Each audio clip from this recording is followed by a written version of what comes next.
YouTube, what's good, guys? It's your boy TD, and I'm back again with another video from Fantasy Good Sports, guys. And today's video is going to be on 5 rookies that you should be targeting in redrafts. Now, listen, some of these guys you got to take them early, and some of these guys you can pick them up later, and even some of these guys you might even be able to get off the waiver wire. But I'm going to give you about 5 guys that I believe that can help you win a fantasy football championship. And I also got a bonus guy for you. So make sure you watch the whole video. Make sure you hit the like button and subscribe to this channel. This is cutting edge content. I said what I said. This is cutting edge content. So, guys, before we begin, make sure that you cop that draft guide. That draft guide, all you gotta do is hit me up at fantasygoodsports@gmail.com, and I can send you a draft guide. And that draft guide can help you with redraft, and also it's going to help you all season with rankings and just me changing up guys that I like it each week for as like waivers, sleepers, whatever, guys, for the whole season. So make sure you pick up that. And also, guys, cop the Phenom Finder, where I'm ranking and giving you rookies that I like, right? Giving them a grade. So make sure you cop that Phenom Finder. Me and Alex is in on it together. So it's a Patreon, $20 a month, and it's great data, and it's changing always. So make sure you cop that. All right, so let's begin. No more fluff. The first guy I want to talk about is a wide receiver, and this guy's Brian Thomas. And this guy got drafted to the Jacksonville Jaguars. The reason why I like Brian Thomas, and I think you should be drafting this guy probably in the 5th or 6th round, maybe even later, just depending on your format, is because this guy has plenty of opportunity to boom. Calvin Ridley is no longer there. Zay Jones is no longer there. So Brian Thomas, as the season goes on, is going to get more targets. Now, listen, he's not a hyper target guy where I would say have 10 catches a game, but I think he's a guy who can have big plays, who can have 60-yard touchdowns, 70-yard touchdowns. That's why they got the guy, and they let Calvin Ridley go. Calvin Ridley was a great route runner, but his explosiveness wasn't like Brian Thomas. If you look at Brian Thomas at LSU, it was even bigger than Malik Neighbors, who was drafted way earlier than him. So I love Brian Thomas. This is a 220-pound guy that runs a 4.3 that's very athletic. So I love Brian Thomas, guys. Also, he's on the Phenom Finder, so make sure you cop that to find out what I believe and also Alex believe about Brian Thomas and how good he is compared to his draft mates and his colleagues. So, and this video is not going to be long, so I'm going to go through these guys kind of quickly. I'm not going to give you a lot of fluff, right? Going on to my number 2 guy is going to be Keon Coleman. Now, listen, I didn't pick up Keon Coleman in any dynasty drafts, but for redraft, I will take him because he's going to be going late. Now, listen, Buffalo got rid of Stephon Diggs. So I believe that he has an opportunity to come and be really good for them and be more like a red zone threat. Yes, I believe in the tight end Dalton Kincaid, but I don't believe Khalil Shakir is the number 1 guy. Now, he can be, but he's going to have to battle with Keon Coleman coming from Florida State. And Keon Coleman played basketball. This guy's very skilled. He has great feet. He's not fast, but he don't need to be fast to be a wide receiver. You just got to have great feet. Remember, Puka Nacua wasn't that fast. And Puka Nacua ended up being a great wide receiver in the NFL.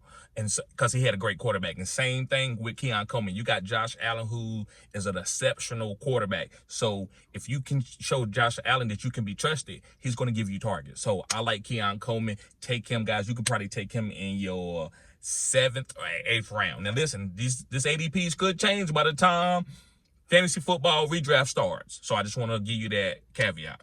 All right, going on to my number 3, guys. Let me get a drink of water. It's going to be Malik Neighbors. Yes, guys, Malik Neighbors. And again, him and Brian Thomas and Jaden Daniels played on the same team. Malik Neighbors, guys, made big plays. His yak is incredible. Like, he gets the ball in his hand, he looks like a running back. So I believe with a Brian Daboll system, who he loves yak wide receivers. He got Wan'Dale Robinson, who was like a yak wide receiver, come out of Kentucky, who played running back. He also had a lot of other slot wide receivers who he would find ways to get them the ball early, and they would really have good games, right? Or they would be hyper-targeted from the slot. I believe Malik Neighbors is going to be moved around and get hyper-target and get to use his yak in a Brian Daboll offense. And I believe that Malik will be able to be exceptional in this offense as a rookie. I believe Daniel Jones will be better than he was last year. right? Because of a weapon like Malik Davis, which is going to open it up for everybody. So, guys, make sure you pick up Malik Davis. Now, listen, you got to take this guy kind of early. You're probably going to have to take him in the 4th or 5th round, right? Probably in the 4th or 5th round. All right, so let's move on to my number 4 guy. My number 4 guy is going to be Marvin Harrison Jr. Now, this guy, ADP, is elite. He going in the 2nd round. So if you want this, you can go get it. I'm not taking him because it's too early for me. But hey, this guy's going to get plenty of targets. He's probably the best wide receiver on this team as a rookie. His dad is Marvin Harrison Sr. Marvin Harrison Sr. is a Hall of Fame. He's great route runner, small guy, but was a monster. Marvin Harrison has all that knowledge, and he's also bigger. He's 6'3". He's not quite as fast, but you don't need to be fast to be a wide receiver in the NFL. You just got to be skilled, and this guy is exceptionally skilled. So, if you want Marvin Harrison playing on offense like the Arizona Cardinals with a quarterback like Kyler Murray, I believe that Kyler Murray can get this guy and use him to be hyper target, like making big plays down the field. Because Kyler Murray is the type of guy who can get outside the pocket and make big plays. And Marvin Harrison can benefit from that, guys. So, let's move on, guys. Let's move on to a running back. We've been talking about wide receivers. This running back, coming out of Florida State, guys, had big plays. Now, he didn't play as good as his high school breakdown was. Like, they said this guy was going to be like the #1 running back coming out of high school, but he wasn't. But he had some really good games, and he showed you his explosiveness at Florida State. And this guy name is Trey Benson. I like Trey Benson. I think Trey Benson, guys, is not going to beat out James Conner, but I think he's going to have big plays, kind of like a Jahmyr Gibbs, David Montgomery type tandem. That's what running backs in the NFL are doing. They tandems, right? So you can't say, well, this guy ain't getting no carries and I don't want him. No, you don't worry about that. This guy's going to have explosive plays. He's going to catch a lot of passes. He reminds me of Edgerrin James. I'm not saying he's Edgerrin James, but he reminds me of Edgerrin James. All right, guys. Thank y'all for watching the whole video. I got a bonus guy for you. My bonus guy is going to be a tight end, and it's going to be Brock Bowers, and he went to the Las Vegas Raiders. And I believe with this double tight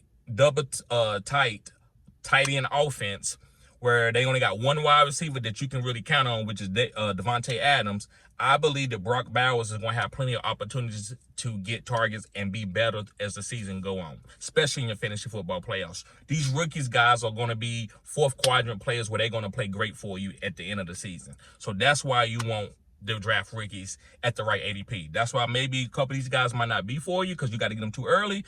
But I like drafting any of these guys at the end of my draft round from 6, 7, 8, 9, 10. If any round from there, I'm okay with taking rookies depending on what type of situation they in. So, guys, make sure you pick up these guys. Y'all be safe. Y'all have a blessed day. Peace.